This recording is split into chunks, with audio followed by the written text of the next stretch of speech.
Guys, I've been waiting for snow like this all winter long. And now it snows like this when I'm in a tree. Look at this. There's snow on the road and they salted it, so you know it's snowing. This whole, like, look at all this new snow on this branch. This is crazy. And we're doing some pretty intricate stuff up here. So you have nothing to worry about if you call us for tree work in the winter, okay?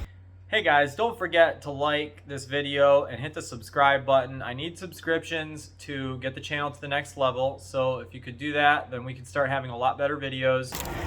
And all we're doing is taking this thing down and putting it in the yard. Oh, Bobcat down there is struggling a little bit with driving on the snow, but we're doing okay. So yeah, we got to rope this stuff out over the house. That's no problem. We just got to get a good tie-in up above it. Rope it down easy. And once we get this thing short enough, we're just going to drop it right in the yard. Here's what you do, guys. You put a rigging point right there. Then you have your rope going through it. Then you tie branches on with one end of this rope, and then he holds the other end and lowers it down. Or he puts it through the porter wrap. What a beautiful day. Look at this. Look at that view. Couldn't be more perfect. Look at all these old houses. There's my truck.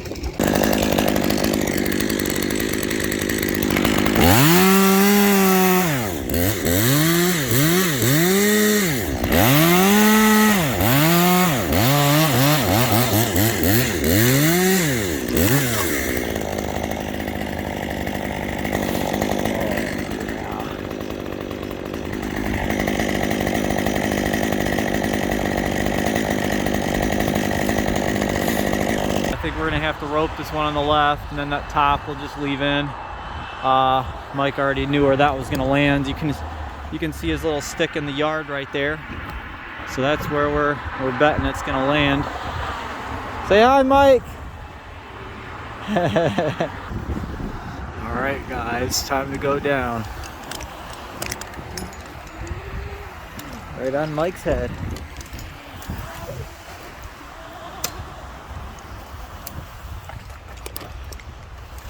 Oh yeah. All right, I don't know what happened to the video, but you can see I overcut in the middle here, but I'm not as worried about the middle as I am on the outside. So we'll leave a nice healthy hinge. And then on the back, I like to mark this on the cheeks so I know where I'm supposed to be cutting.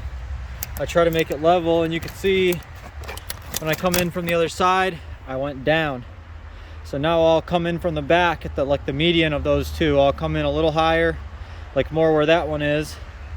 And then that way I'm not too low, because if you make your cut too low, when you cut to here and you're down below that, the tree has a really hard time falling over, versus if you're up here inside the mouth, like up above that undercut, you're golden.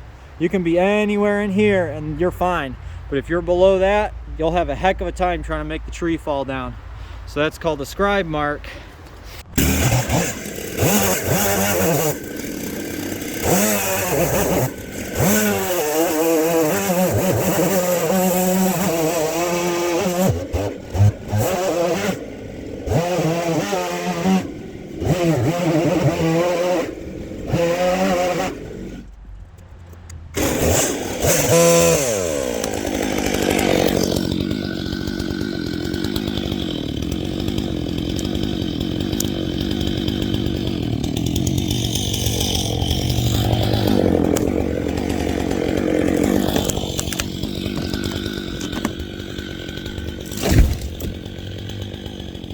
Mike has a marking of the spot where it was gonna fall. It fell short.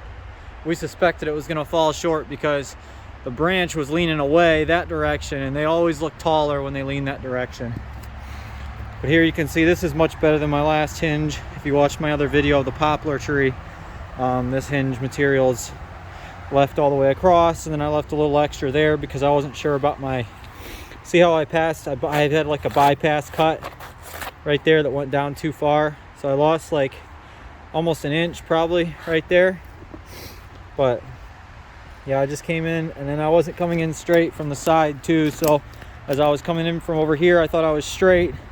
but I didn't have my head down because you're supposed to get down like this and look through the notch as you're cutting, but then it gets wood chips in your face. 200 foot, 5/8 3-strand. Okay. And then the sling. I forgot to mention Mike used this Mazdam rope puller, and he used a piece of webbing there. Looks like a nice strap. Basically a ratchet that works on a 3-strand rope.